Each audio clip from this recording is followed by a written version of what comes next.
ಈ ಕೌರವ ತೊಡೆ ತಟ್ಟೆಯನ್ನು ಕರೆದರೆ ಈ ತೊಡೆಯನ್ನು ಮುಂದೆ ಬರುತ್ತಾ ಯುದ್ಧದಲ್ಲಿ ಈತನ ತೊಡೆಯನ್ನು ಮುರಿಯುತ್ತೇನೆ. ಮಾತ್ರವಲ್ಲ, ತುಂಬಿದ ಸಭೆಯಲ್ಲಿ ನನ್ನ ಸೀರೆಯನ್ನು ಸೆಳೆದವನು ದುಷ್ಟ ದುಶ್ಯಾಸನ.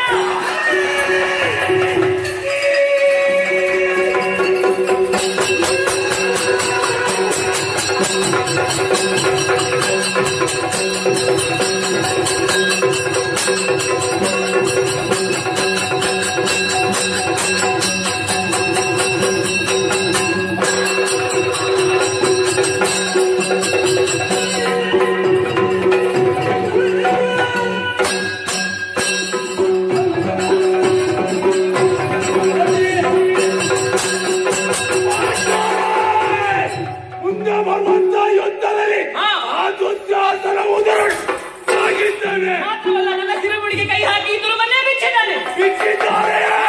ಅಂತ ಕೂದಲಿಗೆ ಅದರ ರಕ್ತವನ್ನು ಎಣ್ಣೆ ಎಂಬುದಕ್ಕೆ ಹೂ ಬೇಕು, ಹೂ ಬೇಕೆ ಆತನ ಕರುಳನ್ನು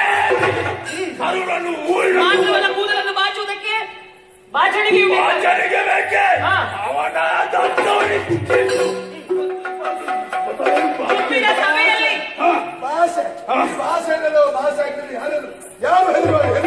ತುಂಬಿದ ಸಭೆಯಲ್ಲಿ ನನ್ನ ಜಾರಿ ಎಂದು ಕರೆದವ ಕರ್ಣ.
ಮುಂದೆ ಬರುವಂತಹ ಯುದ್ಧದಲ್ಲಿ ಕುಡಿಯ ಮಕ್ಕಳನ್ನು ನಾಡು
ಇವಾಗ ದೇವಸ್ಥಾನದ ಗೋಪುರವೆಲ್ಲ ಕಲಚಿ ಬೀಳುತ್ತಾ ಉಂಟು ಅಂತ ಎಲ್ಲರೂ ಬೀಳ್ತಾ ಇದ್ದಾರೆ.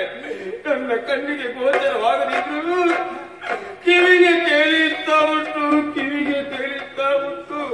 ಅಷ್ಟು ಮಾತ್ರವಲ್ಲ, ಹಾಗೆ ನರಿ ಕೂಗೆಗಳ ಹಾರಾಟ ಕಿರಿಚಾಟ ಎಲ್ಲ ಕೇಳಿಸ್ತಾ ಉಂಟು. ಇದೆಲ್ಲ ಯಾಕೆ ಆಗ್ತಾ ಇದೆ ಗೊತ್ತಿರಿ ನಿಮಗೆ? ಪತಿವ್ರತೆಯಾದ ಪಾಂಚಾಲೆಯ ಕಣ್ಣೀರು ಧರೆಗೆ ಬೀಳುತ್ತಾ ಇದೆ. ಇದರಿಂದಲಾಗಿಯೇ ಈ ಸ್ಥಿತಿ ಉಂಟಾಗ್ತಾ ಉಂಟು. ಅಮ್ಮ, ಮಗಳೇ ಪಾಂಚಾಲೆ, ಈ ಕಡೆ ಬಾ ಮಗ, ಬಾ ಮಗ. ಎಲ್ಲಿದೆಯೇ? ಎಲ್ಲಿದಮ್ಮ? ಬಾಮ ಮಗ.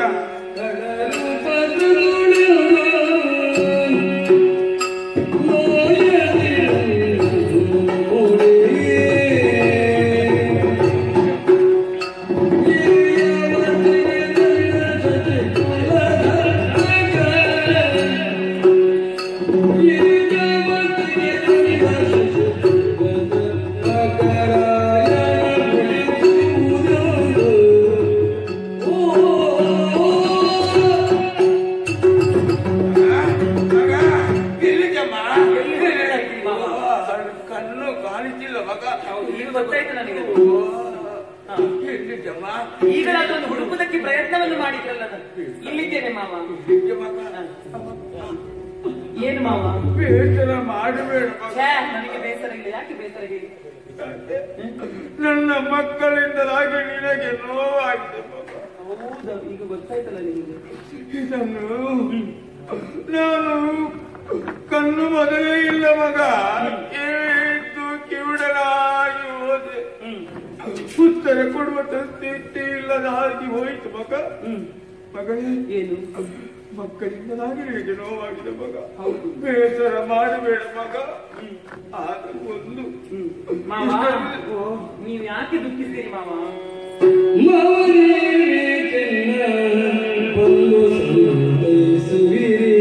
ಯಾಕೆ ಸಂತೈಸ್ತಾ ಇದ್ದೀರಿ? ಅದು ಈಗ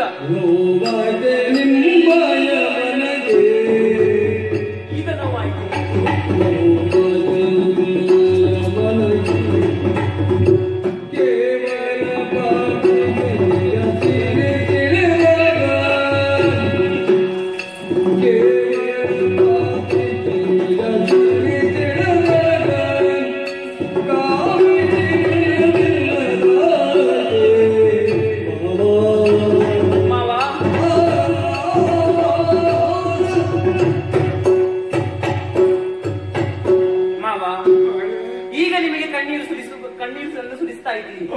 ಯಾಕೆ ಮಾವ ಕಣ್ಣೀರನ್ನು ಸುರಿಸ್ತಾ ಇದ್ದೀರಿ?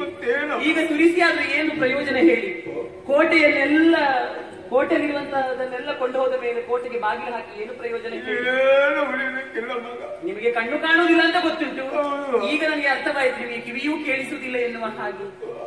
ಪರಿಪರಿಯಾಗಿ ನಿಮ್ಮ ಬಳಿಯಲ್ಲಿ ಬಂದು ನಾನು ಅರ್ಥಪಡು. ಆ ದುಷ್ಟನಾದಂತಹ ದುಶ್ಯಾಸನ ನಿಮ್ಮ ಮಗ, ಅವ ಬಂದು ಸೀರೆಯನ್ನು ಸೆಳೆಯುವುದಕ್ಕೆ ಮುಂದಾದಾಗ ಆಗ ನೀವು ರಕ್ಷಣೆಯನ್ನು ಮಾಡುವುದಕ್ಕೆ ಬಂದಿಲ್ಲ. ನೀವು ಒಂದು ಮಾತ್ರ ಹೇಳಿದ್ರೆ ಸಾಕಾಗಿತ್ತು, ಖಂಡಿತವಾಗಿ ಆ ಕೃತ್ಯವನ್ನು ಅಲ್ಲಿ ನಿಲ್ಲಿಸಬಹುದಿತ್ತು.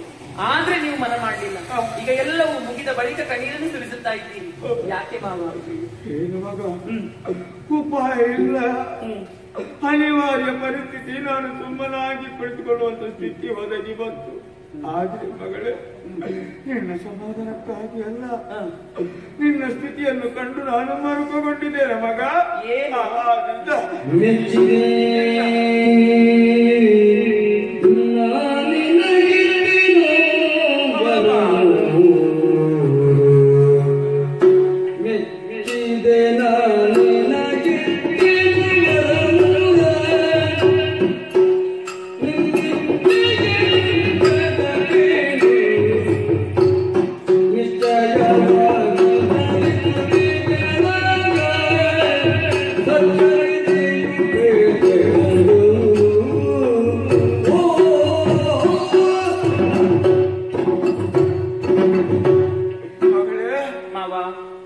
ಇಷ್ಟಕ್ಕೆಲ್ಲ ಅನರ್ಥವಾಗುವುದಕ್ಕೆ ನಾನೇ ಕಾರಣ ಅಂತ ಇರ್ಬೋದು.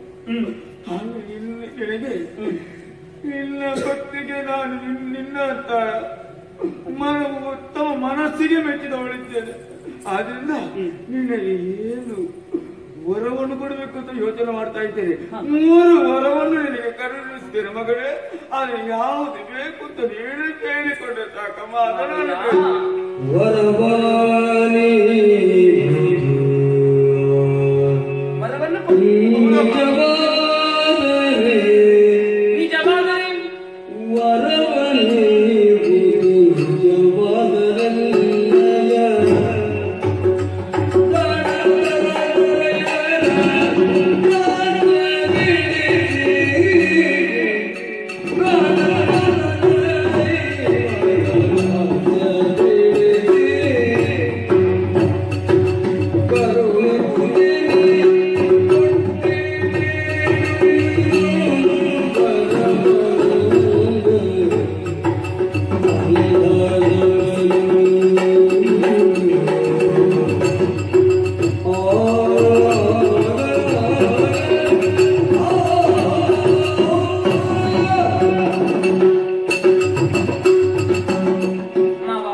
ಹೌದಮ್ಮ.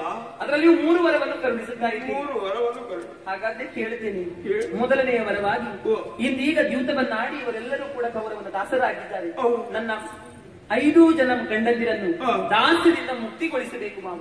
ಈಗ ಇದು ಮೊದಲನೇ ವರ. ಇನ್ನು ಒಂದನ ವರವಾಗಿ ನಿನ್ನ ಗಂಡಂದಿರನ್ನು ಬಿಟ್ಟುಕೊಡಬೇಕು ಅಂತ ಕೇಳ್ತಾ ಹಾ. ಇದ್ದೀವಿ. ಈಗ ನಿನ್ನ ಗಂಡಂದಿರನ್ನು ನಿನಗೆ ಬಿಟ್ಟು ಕೊಟ್ಟಿದ್ದೇನೆ. ಮಾತ್ರವಲ್ಲ, ಎರಡನೆಯ ವರವಾಗಿ ಹಾ.